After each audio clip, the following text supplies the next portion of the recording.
In this video, we're going to talk about the writing names and formulas for polyatomic ionic compound. You can see that table shows some polyatomic ionic compounds that are going to be of common use. The first example is iron 2 hypochlorite. Iron being Fe with a positive 2 charge given by the Roman numeral, hypochlorite -1, ClO is the formula. To make sure that the compound is equal to 0 as a charge, hypochlorite needs a subscript of 2, but because it's a polyatomic ion, we put it in parentheses.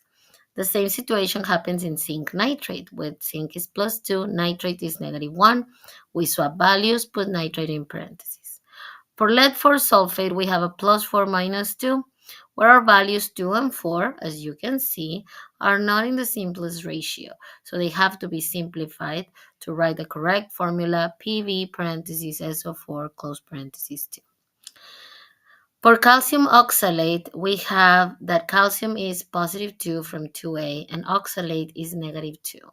So in a +2 -2 situation, we're just going to write the symbols and formulas for the two ions. CaC2O4 would be the formula for calcium oxalate. In the last example, ammonium and phosphate are both polyatomic. Ammonium is +1, so therefore when combined with phosphate -3, is going to have to be in parentheses with a subscript of 3 because of the values needing to be equal to 0. When naming a polyatomic ionic compound, we have to identify the cation. Aluminum is a type 1 element, so we just write the element's name.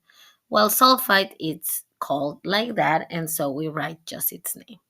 Nickel is a type 2, so with the use of the charge of phosphate, we figure out the charge of nickel to put as a Roman numeral.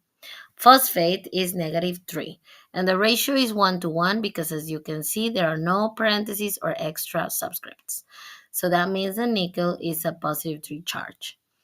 In copper, we see a similar situation. Copper is Cu and SO4 is called sulfate. SO4 is a -2 ion. Because of no extra parentheses or subscripts, +2 would be the charge of copper.